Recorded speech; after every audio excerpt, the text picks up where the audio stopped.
Jimmy Butler, Joakim Noah both edging out Derrick Rose. Wow. As we approach the quarter mark in the NFL season, power rankings for Week 4 are hot off the press, and here is your top 10. Take a look, marinate on those. Leading the pack, the Patriots, no surprise there, followed by the Cardinals, Packers, Broncos, and Bengals in the top 5, and then you see the rest of the 10.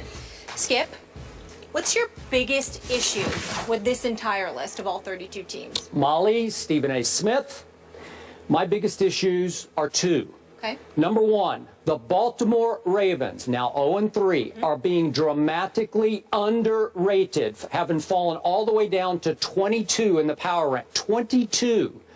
And I also think the Minnesota Vikings are being dramatically overrated as they have risen all the way at 2-1 up to number 13 in the power index. Now, let me make my case for Baltimore first. Obviously, they're about to play tomorrow night against your Steelers in Pittsburgh, featuring Michael Vick. If Baltimore wins this game, and I'm ready to go on record, I think Baltimore will win this game. Baltimore, by the way, is favored by 2.5 in this game. Just take that to your bank real quick. They're favored by 2.5. Okay. I think they will win this game.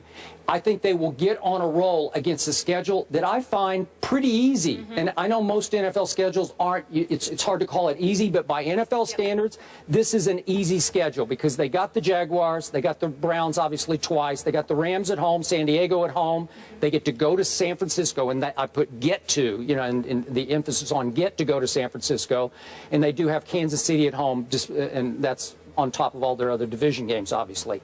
But Joe Flacco has been pretty extraordinary in his games at Pittsburgh. He's won 4 times against your Steelers in Pittsburgh out of 10 tries.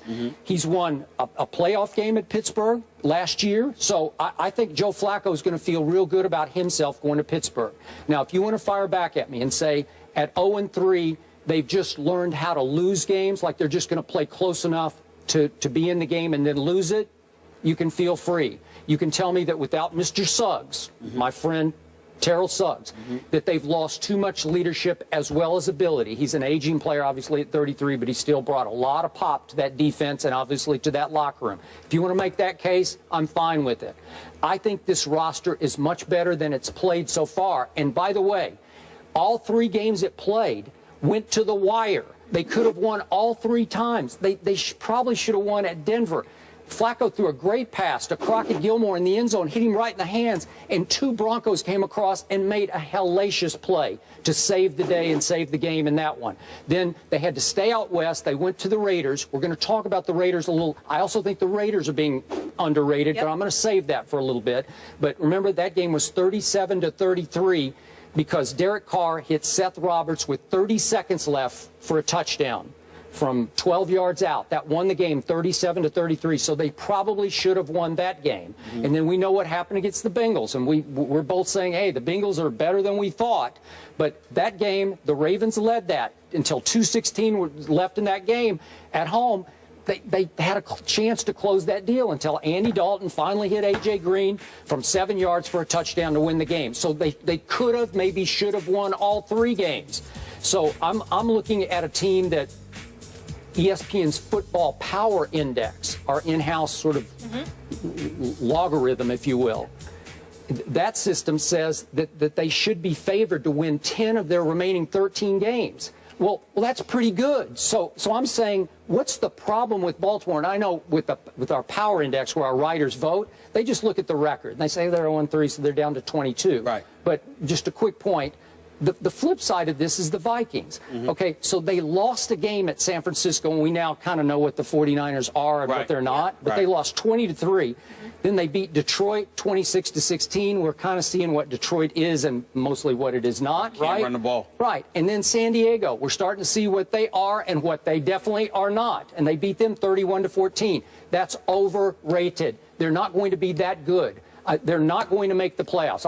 I said it before the year. I don't think they're any threat to Aaron Rodgers' Packers in that division. So those are my two big issues, and obviously Minnesota is all the way up at 13. Well, first of all, I completely disagree with you about the Ravens. I think that they belong, they may not belong at number 22. Like, for example, I don't think the Chargers, even at 1 and 2, deserve to be ranked ahead of the Ravens, personally. That's just my personal belief. But when you're 0-3, you're 0-3. When you've lost Terrell Suggs after letting McPhee get away to Chicago and you can't defend against the run, then you really got a problem. Okay, so I look at the Baltimore Ravens and I say that's problematic. Not only that, but when you look at them and they can't run the football, Justin Forsett has really dropped off so far compared to last year.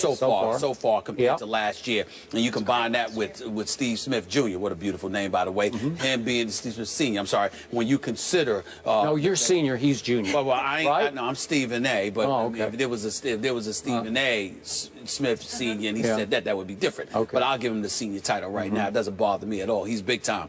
But he's the only weapon that they really have at the wide receiver spot right now. I think that's problematic. So even though I would say that they shouldn't be at 22, it's only because I see a team like the Chargers, who to me is relatively unimpressive, and I would say to you I have a problem with that. Here's my other thing. When I look at the Colts at number 14, I got a problem with that. I think the Giants at number 15, okay, and I'm looking at the Raiders at number 20. I think they both should be put ahead of the Colts right now, because the Colts, even in their lone victory this year, was incredibly unimpressive. Andrew Luck turning the football over, them giving up the points they gave up, them seeming to be in flux right now. I think the way that they've struggled, again, ignoring the record and just looking at what we're seeing on the field. We look at the Giants, they could have beat the Dallas Cowboys on Monday night. They could have beat the Atlanta Falcons that second game of the season, and then they ultimately won against the Redskins. So I think that the Giants should definitely be up there, and I'm gonna give the Raiders some props. After getting outscored 33-0 before scoring like 13 or 14 points in the opener, okay, they show up the next two games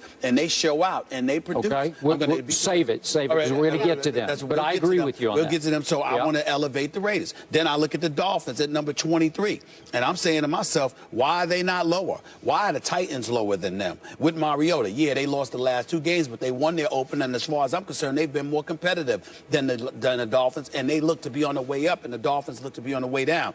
I would put the Titans ahead of the Dolphins, and I would even put the Browns ahead, because even though the Browns got blown out, we know they had some quarterback issues and what have you, but they were relatively competitive. When you look at what Johnny Manziel did, that was definitely impressive. And then their loss to the Raiders this past weekend, they played decent football. Again, they're going this way, it seems to me, although incrementally, considering the lack of weapons that they have at their disposal. And the Dolphins, to me, are not living up to expectations. So I think I would give them the edge over the Dolphins. And then I look at, yes, the Tampa Bay Buccaneers. Yes, they are 1-2. But other than that stinker in game one for a rookie quarterback in Jameis Winston, over the last two games, they beat the New Orleans Saints, and they were competitive last week. And I just look at them from the perspective that you've got a rookie quarterback who's learning to play the game, didn't make nearly as many mistakes over the last two games compared to what he made in the first game. And then you look at the Vincent Jackson, the Mike Evans of the world, Doug Martins of the world. You know that Lovie Smith can coach that defense once again. Even though they have a 1-2 record, I see them going this way. I see the Dolphins going that way. And my last point is the Steelers. Because when I look at the top of these rankings right here, I'm looking at the Steelers, and although I can respect the Seahawks, and they are my Super Bowl pick, as of yet, I don't believe they deserve to be ranked ahead of the Pittsburgh Steelers. I don't like that at all. I think the Steelers need to be ahead of the Seahawks. That's where I'm at. All right. Now, back to my original point. Sure. I'm going to hold your feet to the fire. Please. Are you telling me the Ravens are done? They're not going to make the playoffs? I think it looks that way, Skip. Okay. I think, you know what? If they lose this game to Pittsburgh tomorrow night, I think it's safe to say they're pretty much done at 0-4. I think the Steelers are going to have the challenge of their life, because there's a desperate Ravens team that's going up against Michael Vick, not Big Ben Roethlisberger. That's why I'm going to think about that pick even more, because the Ravens back against the wall. They lose this game, they're not making the playoffs. The season's over. Okay. I'm going to dig in.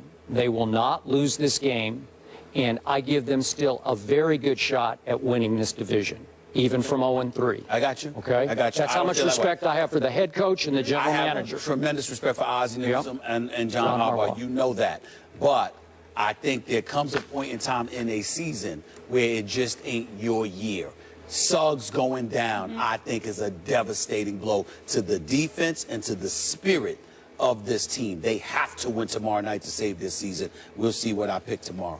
get Justin Forsett going again. I don't know, Yes. that Vikings one, I agree with you. 13, that seems a little steep there Yes. as well. Skip and Stephen A. call him the best coach ever, but many are calling for his job. We'll get into the Larry Brown situation on the other side of the break. Stay here.